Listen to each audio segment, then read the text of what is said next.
বরিশালে হাফ ভাড়া নিয়ে শিক্ষার্থীদের সাথে বাস শ্রমিকদের সংঘর্ষের ঘটনায় আজও থমথমে নথুল্লাবাদ বাস টার্মিনাল এলাকা। সেখানকার পরিস্থিতি জানাতে যোগ দিচ্ছেন সহকর্মী আল আমিন। গতকালকের ঘটনায় তো ৯টার পরে যান চলাচল স্বাভাবিক দেখা গিয়েছিল, সেনাবাহিনী এসেও পরিস্থিতি নিয়ন্ত্রণ করেছিল। আজকে কেন থমথমে পরিস্থিতি? পরবর্তীতে এই ঘটনার কি তথ্য জানা গেছে?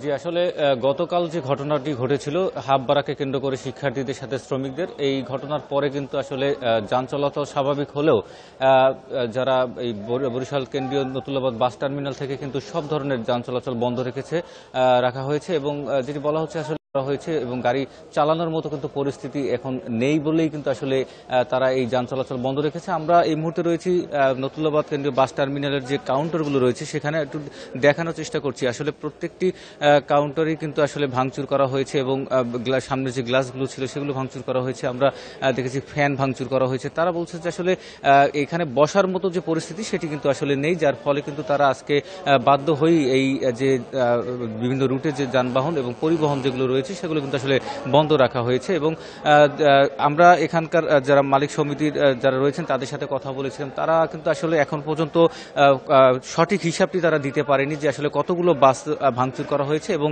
এই হিসাবটি তারা করে কিন্তু আসলে তারা জানাবেন এমনটি আমাদেরকে জানানো হয়েছে। এবং আমরা যেটি দেখেছি যে আসলে বাইরে যে বাসগুলো রয়েছে তার পাশাপাশি ভিতরে যে বাসগুলো রাখা হয় সেখানেও কিন্তু আসলে বাস ভাঙচুর করা হয়েছে। এর পাশাপাশি আমরা দেখেছি যে আসলে কাউন্টারগুলো কিন্তু ভাঙচুর করা হয়েছে। তারা যেটি বলছেন যে আসলে শ্রমিকদের সাথে যে ঘটনাটি ঘটেছে তারপরেই কিন্তু আসলে রাতের যে ঘটনা, সেই ঘটনার পর থেকে শ্রমিক এবং যারা মালিক পক্ষ রয়েছেন তারাই যে এই পরিস্থিতিতে আসলে বাস চালানো উপযোগী না বলেই কিন্তু আসলে তারা এখন বন্ধ রেখেছেন। এবং বিষয়টি হচ্ছে যে আসলে গতকাল রাতে কিন্তু আমরা দেখেছি যে প্রশাসনের লোকজন যখন রাস্তাটি রয়েছে সেটি কিন্তু আসলে স্বাভাবিক যান চলাচল শুরু হলেও রাতের বেলা কিন্তু আসলে অভ্যন্তরীণ যে রুটগুলো রয়েছে সেগুলো বন্ধ ছিল এবং যে রুটগুলো রয়েছে সেগুলো বন্ধ ছিল এবং পরিবহনত ঢাকা বরিশাল রুটের যে অন্যান্য যে যানবাহনগুলো ছিল সেগুলো কিন্তু আসলে বন্ধ রয়েছে। আমরা সকালে এখানে এসে দেখেছি আসলে বিভিন্ন এখান থেকে কিন্তু হাজার হাজার মানুষ কিন্তু আসলে ঢাকার উদ্দেশ্যে এবং ঢাকা সহ দেশের বিভিন্ন স্থানে কিন্তু আসলে যে থাকেন সেখানে কিন্তু আসলে তারা অপেক্ষমান রয়েছেন এবং তারা এখানে এসেছেন এবং এখানে অপেক্ষা করছেন। আসলে যে পরিস্থিতি তারা এখানে দেখছেন তাতে আসলে তারা বলছেন যে এই ভোগান্তি আসলে তাদেরকে ভুগতে হবে এবং অনেকে কিন্তু ভোলা মেহেন্দিগঞ্জ থেকেও এসেছেন এবং তারা কিন্তু আসলে অপেক্ষা করছেন। আসলে কিভাবে তারা যাবেন সেই বিষয়টি তারা বুঝে উঠতে পারছেন না। তো এই ছিল আমার কাছে বরিশাল থেকে।